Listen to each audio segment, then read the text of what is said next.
All right, Shalom. First and foremost, I want to give all praises, honor, and glory to Yahweh, Bahasham, Yahweh Shai, Bahasham, Rechak Kodash. Double honors to the elders and the apostles of Great Millstone, and peace and blessings to the elect. And as you can see in the title, not every Israelite is made the same. And this is a title that came to me a couple of days ago, and I was meditating upon it, and the Spirit finally, allowed me to do a lesson on it. But basically, not every Israelite is made the same, which is why there are different classifications even amongst Israel. Although the nation of Israel is the elect nation, right, the chosen nation, you still have the Israel of God, right, which are the chosen among the chosen. And in fact, that is not just in name, but the Lord created the spirits within them differently, all right, in the sense that the elect are drawn to righteousness, right? And even amongst them, you have the prophets, all right, which have a specific role to play, and that's actually within them. It's a part of their DNA, all right? It's a part of the blueprint. So a prophet, a true man of the Lord, can't help but prophesy. Now, I was thinking about this yesterday as to how, like, the most exciting thing for a prophet is prophecy, okay, hands down. The most exciting thing for a prophet, a true prophet of Yahweh Ba'asham Yahweh Shai, is prophecy. Okay, so you may have, look, I don't care what it is you're doing. You may have just bagged the baddest chick that you've been wanting for 10 years, and she finally says come over. You on your way there, you see some news drop, okay, about some major prophecy, just like something big just happened. That she's gonna go to the back seat somewhere, okay, and instinctively you're gonna get that burning desire to it's almost like having an urge to shout it, like having an urge to bring it out. Either you send it to the chat, or you do a lesson on it. There's gonna be your mind is gonna be all about that. And even if you are there with her, your mind is gonna be all about, damn, what just went, oh, yo, shit, it's really going down. Oh, that excitement is what's gonna take over. Because at the end of the day, the most exciting thing for a prophet is prophecy. Okay? And that's why I was thinking about this, how you may have a lesson planned, you may be planning to do a lesson on some particular topic, and then you hear some breaking news. It's like immediately that breaking news becomes priority. Now you got to do a lesson on that because it's pertaining to prophecy. Okay? And that's actually something that the Lord put within the prophets. All right, but now with when you open it up to a broader scale, right, it's similar for the believers as well. Although they're not teachers, they're believers, so they share that same sentiment in the spirit. But then you have the separation, which you have from the believers, you have the non-believers, right? And even amongst them, okay, the Israelites that don't believe, and I'm not gonna call them the 2/3 because 2/3, as we've gone over, is specific to America. But you still have wicked Israelites or non-believing Israelites that are around the world, right? So 2/3 is not a blanket term that covers all of them, all right? But there are Israelites that don't believe that are all still around the world, okay? And they're made differently than the ones that do believe. They're made differently than the elect, okay? So I want to hit a couple of these precepts and then let's get into it. So this is Romans chapter 11, and also the Lord treats them differently. Okay, there's a misconception that people like to put up this front about favoritism, as though favoritism is a natural thing. You may try to suppress it, right? Your mom may tell you, "Oh, I love you all the same," and yada. It's not. It doesn't really work that way. Okay, it doesn't really work that way. There's always going to be something that you like about somebody more. There's something that you connect with about one over the other more. Okay, and it's a natural feeling. When you go to the supermarket, or sorry, when you go to a restaurant, right, and they got different items on the menu over there. Do you order everything over there because you want to be equal? You want to say, I don't have any favorites. No, there's always going to be that one or two go-tos that you always go to in everything you do. If it's a type of car, you don't like every car the same. There's certain particular cars that something about it just does it for you, right? Certain particular foods, there's something about it just does it for you. It's the same thing, even with people. There are certain people that you just like to be around, even if it's like podcasts you listen to or YouTube videos. Why don't you listen to everybody? No, there's a certain ones that you like to listen to. If it's a podcast, oh, this one is out, let me go hear that. And if there's like 3 of them at the same time, there's one that'll take priority over the rest because you like that one more. So that whole concept of, oh, that I don't do favorites, the Most High has favorites. And he's not shy to let you know that. Okay, the Most High has favorites. Yahweh Shai had his favorite. So, yes, you do get treated differently. So now in the book of Romans chapter 11, I'm going to just go to the point, Romans 11:7. What then? Israel hath not obtained that which he seeketh for, but the election hath obtained it, and the rest were blinded. And that's the key part right there. Because not the whole nation didn't obtain it, all right, which is that ultimately that truth, that rest, you know, this knowledge, wisdom, and understanding in its fullness. But the election obtained it, and it says the rest were blinded. Well, who blinded them? The same one that opened up the eyes of the election or the elect to obtain it is the same one that blinded the rest from obtaining it. And isn't that discrimination, as they would like to say? That's not fair, right? As this society will lead you to believe. Okay, verse 8, according as it is written, God hath given them the spirit of slumber. The Most High gave them the spirit of slumber. We didn't do it. The Most High did it. So as a matter of fact, the reason that we are different from others is not because of us. It's not because we're going around saying we're holier than thou. The Most High has made a separation. He made a separation between the nation of Israel and the rest of these other nations, but he also made a separation between the elect from the rest of the Israelites, and even amongst them. Okay, in the parable Yahweh Shai gave, he talked about how different men were given different talents, right? Different portions. Why wasn't everybody given the same amount? Because we're not all made the same. So there's always a separation somewhere in there. Okay, there's a variety. There's that distinction between us all, right? Even in the way we go about doing things.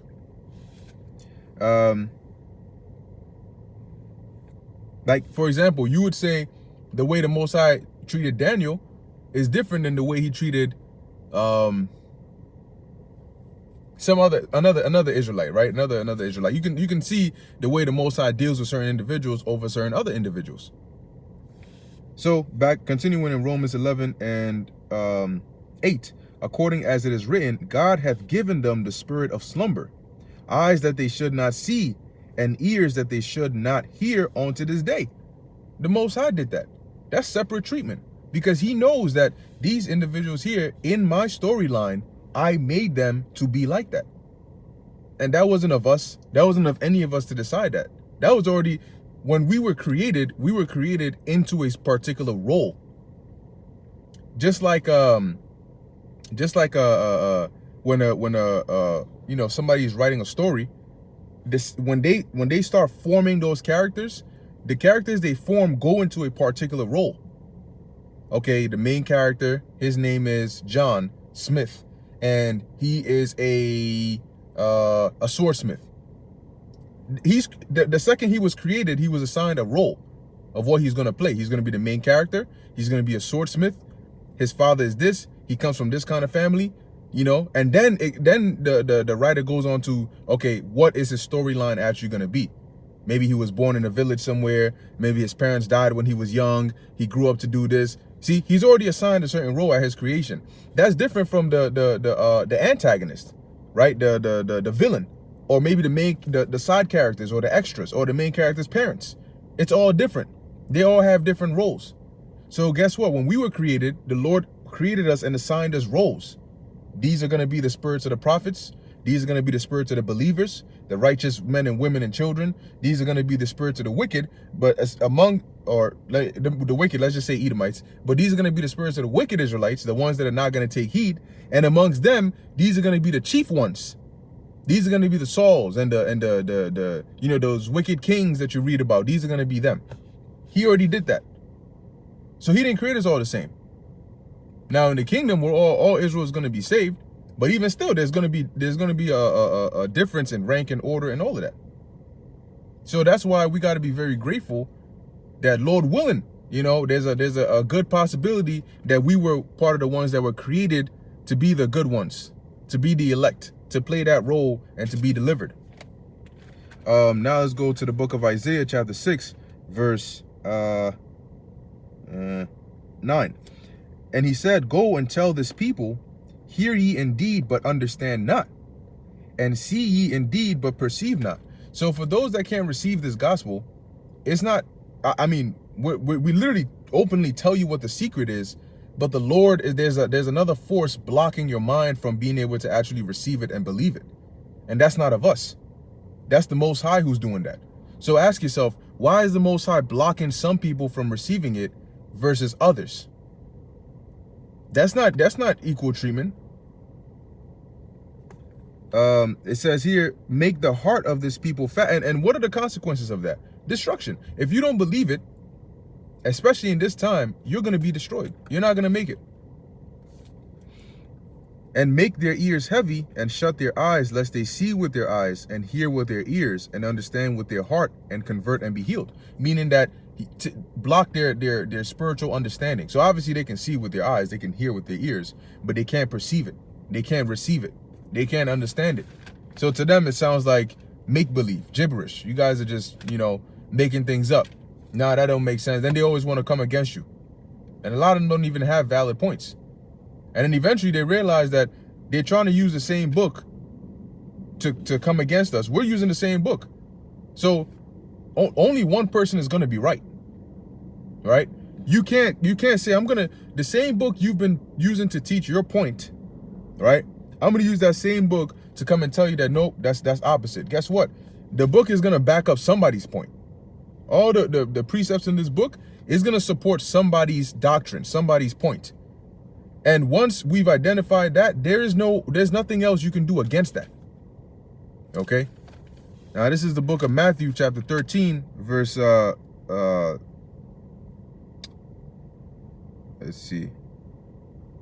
verse 9. Who hath ears to hear, let him hear. And this is what Yahushua said. Verse 10, and the disciples came and said unto him, why speakest thou unto them in parables? And he answered and said unto them, because it is given unto you to know the mysteries of the kingdom of heaven, but to them it is not given. Once again, why is that? Why was it given to some to know the mysteries and how great these mysteries are, and to others it wasn't given? Because the Most High didn't create everybody the same. All Israelites are not made the same. And that's why some think the way they do, and some also think otherwise. Where we at? Verse 12, for whosoever hath, to him shall be given, and he shall have more abundance. But whosoever hath not, from him shall be taken away even that he hath. Therefore I speak I to them in parables, because they seeing see not, and hearing they hear not, neither do they understand. See? And the Most High set it up that way because everybody has a role to play in this movie of his. Okay? And everybody's not playing the same role. You have some that are playing the role of the righteous. That means that they're going to have to be able to understand this word and receive it and partake of it and teach it. And you're going to have those that weren't created that way. And that's just up to the Most High. All right, that's up to Yahweh, Ba'asham Yahushai, who made it so. So if Lord willing, you know, we be a part of the elect, every single day is always important to you know, to be grateful to the Lord. That damn Lord, I mean, just like that, you could have just said, nope, you are going to be one of the most wicked Israelites, or maybe you might have been a Hamite or an Edomite, which would have been far worse. You know, so it's always important to you know, be grateful to the Lord, and in doing so, not just in word, but in deed. Okay? You know, do the works that show the Lord that you're grateful that, Lord willing, you might be one of his elect.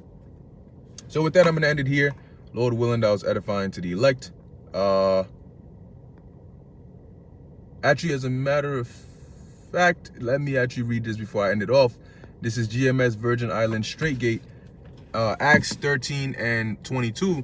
And when he had removed him, he raised up unto them David to be their king, to whom he also gave testimony and said, I have found David, the son of Jesse, a man after mine own heart, which shall fulfill my will. He didn't say that. Why not about Saul? Why wasn't Saul also a man after his own heart?